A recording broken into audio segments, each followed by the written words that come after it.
questions is the 12th and the 13th vow. Yeah. Yes. The 12th and the 13th vow. Them in the same. Try to present them together. Yes, yes, Sensei. If you want to know this, go to page 87 of the commentary. So 87, then the 12th vow and the 13th vow are explained. It's explained in the in page 92. So 87 for page 12 and in the 13th vow in page 92. Okay. So the 12th vow of Amida Buddha says like this. It says, if when I attain Buddhahood, my light should be limited, unable to illuminate at least 100,000 kotis of Nayutas of Buddha lands, may I not attain perfect enlightenment. Okay, this is the 12th vow. Okay, remember that Amida Buddha, the word Amida comes from Amitabha and Amitayus. Amitabha means infinite light, and Amitayus means infinite life. Okay, so Amida, the word in Japanese means it has the two meanings, Amitabha and Amitayus. It means the Buddha of infinite life and the Buddha of infinite light. Okay, Amitabha, Amitayus. Okay, so in this case, the 12th vow is referring to the infinite light aspect, the Amitabha aspect of Amida. Yes, the aspect of infinite light. Yes, so this is the vow in which Dharmakara, Amida Buddha, promises that his light as a Buddha will be infinite. Yes, this means that the influence of Amida Buddha can be felt throughout all of the 10 directions and in all of the 6 realms of samsara, and it is also connected to all the other pure lands. Okay, so the light of Amida Buddha can be felt in all the 10 directions. Okay, and it doesn't matter if we have evil karma. So the light of Amida Buddha doesn't have any obstacles. Okay, so regardless of the evil karma of sentient beings, regardless of the apparent distance, yes, and the vastness of all the samsaric universes and all of the pure lands above samsara, the light of Amida Buddha penetrates all quarters and all of the places in the universe. Okay. Then Shinran Shonin explains, no, here, in aims of benefit in the present, he says that countless Amida Buddhas reside in the light of the Buddha of unhindered light. Each of these transformed Buddhas protects the person of true and real Shinjin. Yes, so remember that Shinjin comes from Amida Buddha himself and is an expression of his light. You see, the light of Amida Buddha is his primal vow. Yes, so Amida Buddha's light dispels the darkness of the minds of sentient beings, giving them the capacity of seeing themselves as they really are. Okay, so the light of Amida Buddha allows sentient beings to have faith in him. Okay, and in that way, Shinjin is an expression of Amida's power. So the twofold vision is the effect of Amida's light into the minds and hearts of the devotee. So the devotee entrusts himself to Amida Buddha by getting in touch with his light, and by the influence of Amida Buddha, a person is able to see himself as a sinner, as a person who has a lot of evil karma, and is able to entrust himself then to Amida Buddha. Okay, and the result of this connection between the light of Amida Buddha, his primal vow, and a sentient being is Shinjin. Yes, so you could compare the light of Amida Buddha as a great magnet. Yes, it's a great magnet, and that is constantly attracting sentient beings towards him. Yes, and the means of attraction is people hearing his primal vow, who is the light of Amida Buddha. And once they get in touch with Amida's light, yes, if they are karmically ready, then they will receive Shinjin, and they will be able to have the twofold profound conviction, which is to see themselves, to see ourselves as sinners, to see ourselves as a helpless sentient beings trapped in samsara, and to also recognize that Amida Buddha's primal vow can save us without asking anything from us, just entrusting ourselves to Amida Buddha, saying his name, wishing to be born in his pure light, and having this assurance of being saved by Amida Buddha, and the assurance of knowing that we will go to Amida Buddha's pure light after we die. Okay, so that is the light of Amida Buddha. Okay, so the light of Amida Buddha is always present, yes, always sent towards all corners of the universe. Yes, Amida Buddha is constantly trying to bring sentient beings to his pure land in a variety of methods. sending countless Nirmanakaya bodies to all corners of the universe, yes, in many ways. So in this way, Amida Buddha is trying to attract sentient beings towards him like a big magnet. And the light of Amida Buddha is the expression of his perfect compassion for all sentient beings in the 10 directions and for all beings in the 6 realms, regardless of their spiritual capacities. Yeah? You see? So that is the light of Amida Buddha. And this light is emanated from his Sambhogakaya body. Okay? This is very important to understand. Of course, his Sambhogakaya body, as we explained, is rooted in the Dharmakaya, yes? But the Sambhogakaya body is his particular body in the Pure Land, and that is why his 48 vows are effective. Yes, his 48 vows were effective from the moment that he acquired his Sambhogakaya body. You see, because this is the body that is present in his Pure Land, and this is the body that is attracting beings there. And of course, the Sambhogakaya body is rooted in ultimate reality. Yes, but this ultimate reality had to take some shape and form through the work of Dharmakara Bodhisattva, who powered the 48 vows, especially the 18th vow. Okay, so this is very important for us to understand. We entrust ourselves to Amida Buddha as it is presented in the larger sutra, as a Buddha with a concise or precise form, shape, and we invoke not the Dharmakaya, but Amida Buddha's name, the specific name of Amida Buddha. Yes, because this is the way in which Amida Buddha asked us to entrust ourselves to him according to the 18th vow. Then Shakyamuni Buddha himself talked about, in very beautiful words, of the light of Amida Buddha. Then Shakyamuni Buddha said to Ananda in the larger sutra, he said, the majestic light of Buddha Amitayus, of Amida, is the most exalted. No other Buddha's light can match his. The light of some Buddhas illuminates 100 Buddha lands, and that of others 1,000 Buddha lands. Briefly, that of Amitayus illuminates the eastern Buddha lands, as numerous as the sands of the Ganges River. In the same way, it illuminates the Buddha lands in the south, west, and north, in each of the 4 intermediate directions, and above and below. For this reason, Amitayus is called by the following names, and this is the 12 lights of Amida: the Buddha of infinite life, the Buddha of infinite light, the Buddha of boundless light, the Buddha of unhindered light, the Buddha of incomparable light, the Buddha of light that is Lord of the blazing light, the Buddha of pure light, the Buddha of light of joy, the Buddha of the light of wisdom, the Buddha of uninterrupted light, the Buddha of inconceivable light, the Buddha of inexpressible light, and the Buddha of light surpassing the sun and the moon.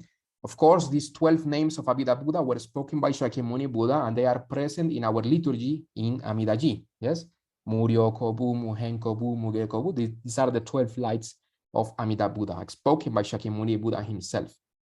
And actually, there is another topic of examination in which I will need to explain all of the qualities of these 12 lights. Yes, but in general, all of these 12 lights are spoken by Shakyamuni Buddha, saying that the light of Amida Buddha in Sambhogakaya body is superior to all other Buddhas. Yes, so remember, all Buddhas share the same enlightenment, they share the same ultimate reality, the same Dharmakaya, but they are different in Sambhogakaya. Okay, so you could compare this to, let's say that all Buddhas know the same enlightenment, they are equally enlightened, but they have more effective methods than others to bring beings towards enlightenment. Okay, you could compare this to people who know mathematics. They know the same math. Yes, they know that 2 + 2 = 4. They know all of the same things, but some math teachers are better than others. Yes, so they have more skillful ways to teach children mathematics. So in the same ways, Buddhas know the same enlightenment. They are equally Buddhas, but some of them are better at teaching the Dharma than others. In this sense, that is why Amida Buddha's light and Amida Buddha's Pure is so praised by all the Buddhas, because they are all enlightened beings, but they recognize that Amida Buddha is better at bringing beings towards knowing the Dharma and towards enlightenment. Okay, that is why the Sambhogakaya Buddha, the Sambhogakaya bodies of Buddhas are different, because they have different vows. Yes, some Buddhas specialize in saving beings in the Deva realms. Some Buddhas specialize in the hell realms. some Buddhas specialize in all realms of existence, like Amida Buddha, okay, because they have different vows. In the case of Amida Buddha, his Sambhogakaya body is rooted in the same ultimate reality, but it is quite outstanding because his light is more powerful than the light of all Buddhas. Why? Because his vows that he powered when he was Dharmakara Bodhisattva are indeed more universal and superior to the vows of other Buddhas. Although all Buddhas have the same objective, in the case of Amida Buddha, his vows are more effective because they are more universal and they can bring beings of all the 10 directions, and regardless of their spiritual capacities, Amida Buddha can bring them towards enlightenment, something that other Buddhas cannot do. That is why other Buddhas help Amida Buddha and promote his Pure Land, because they know that what he did was indeed very, very special. Yes, in the case of other Pure Lands, as I mentioned, of course, they are beneficial for many beings. Yes, and we should praise all Buddhas in the 10 directions, but they are very exclusive. Yes, you cannot be born in other Pure Lands unless you are a holy being yourself, unless you are a great Bodhisattva or a great Arahat.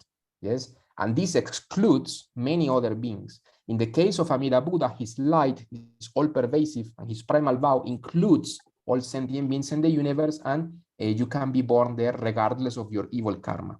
Okay, this is why Amida Buddha is so praised.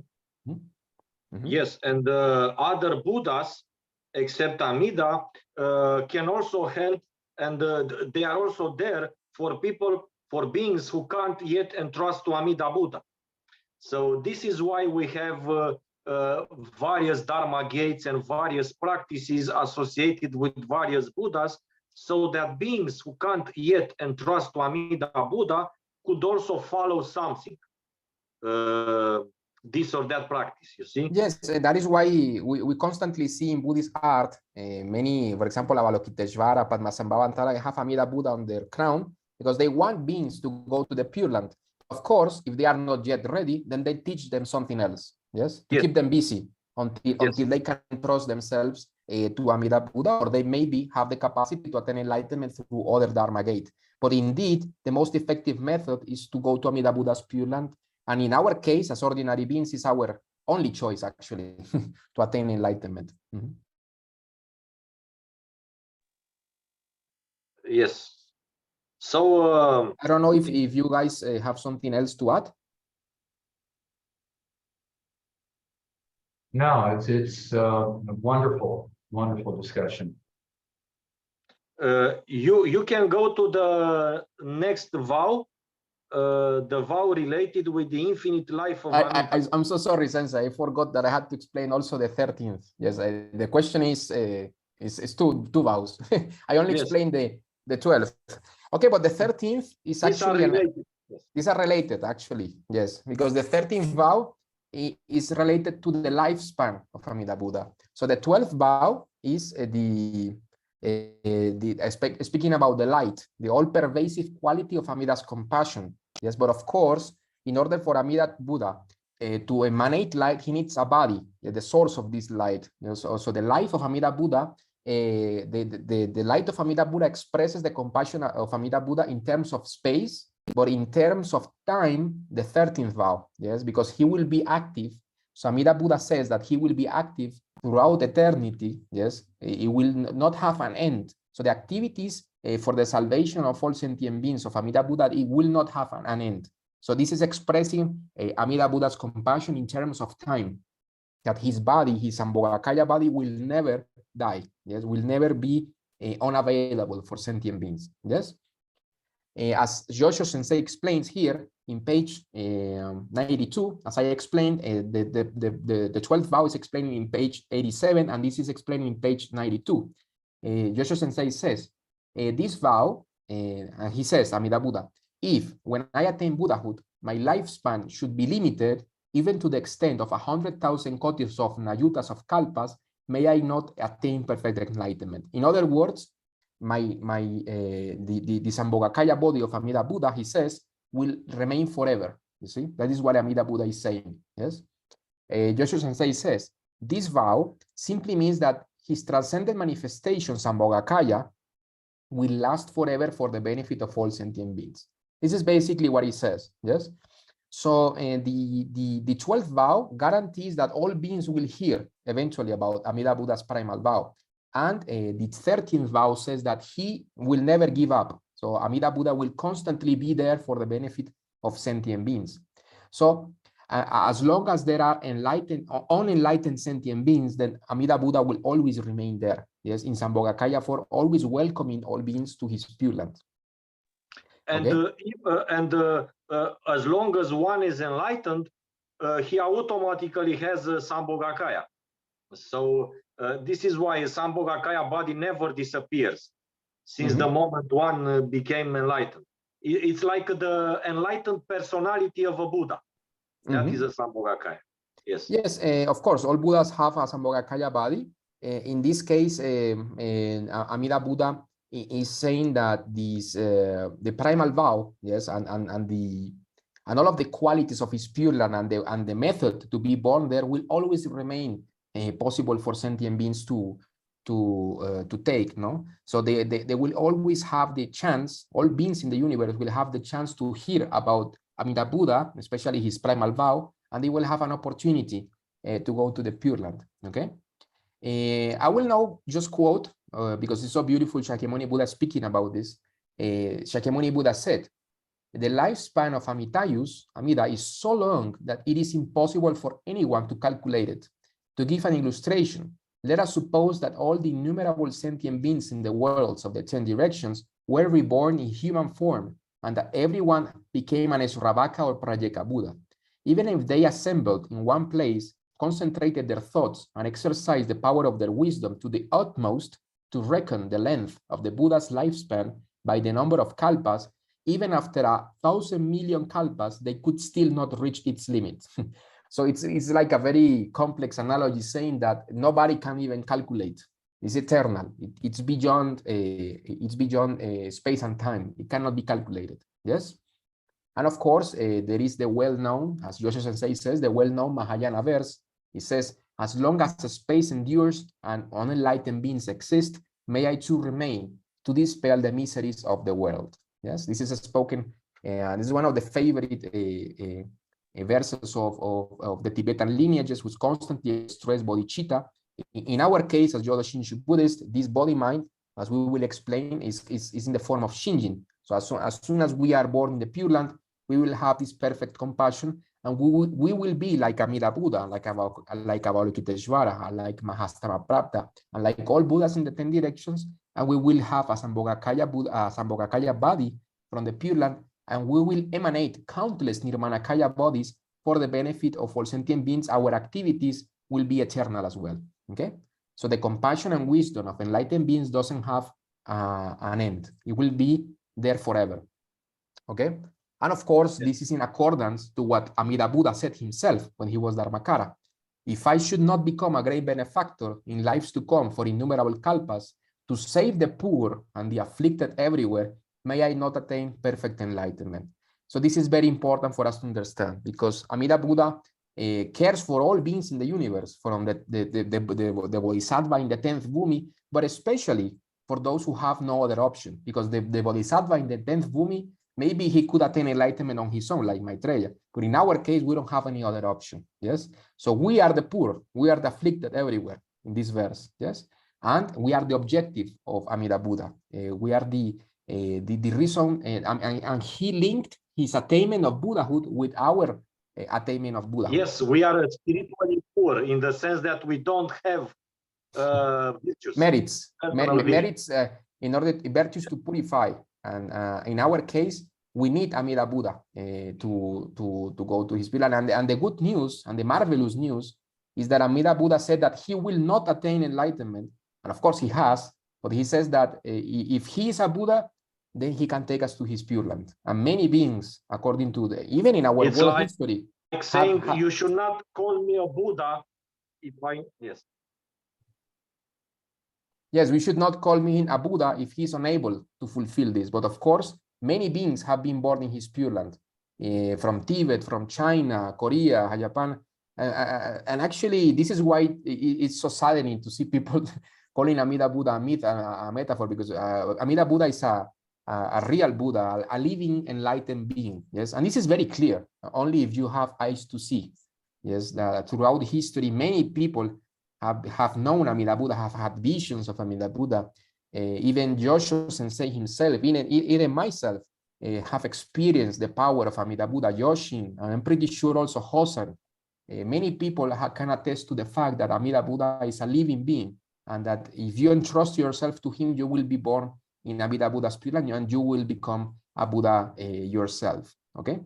Yes, and even without having any vision, because having a vision or not is not important. It's not important. It's not important. Yes. But every person of faith knows that Amida is real. Yes. He knows Amida is real. Yes, you don't have to have. I think what you mean is that you don't have to have any exotic experience. Yes. If you do, yes, okay. If you don't, it's not important. Yes, faith is not automatically related with visions or supernatural phenomena.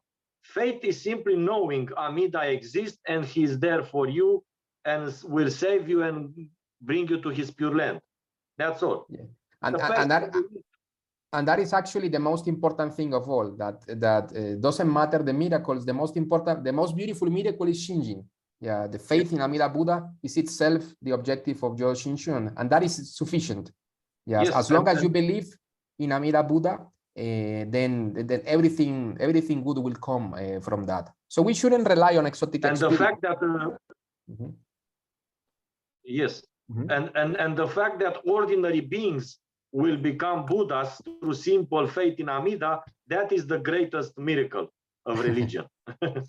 Yes, as Renio said, no? Remember that, yes, that story of Renio, no? Yes. that somebody was complaining or saying to Renio, oh yes, we burned this Myogo, the name of Amida Buddha, and many Buddhas, Nirmanakaya Buddhas appeared. And Renio said, no, that's not amazing. What is amazing is that you, a foolish being, will become a Buddha through Amida's primal vow. That is amazing. And I always bow to these words because indeed our mind sometimes is distracted, no? Yes. Okay. Yeah. That's the most beautiful religion in the world, and this life in which we entrust to Amida Buddha is the best life we have ever had in samsara. Yes. So we should enjoy it and say the Nembutsu of faith. We are successful people. Yes. Many people nowadays talk about having success. You have to have success. You have to be a successful person. People of faith, people who have faith in Amida Buddha are the most successful people in the world because they will become Buddhas. There is no greater success than being assured of becoming a Buddha. Yeah.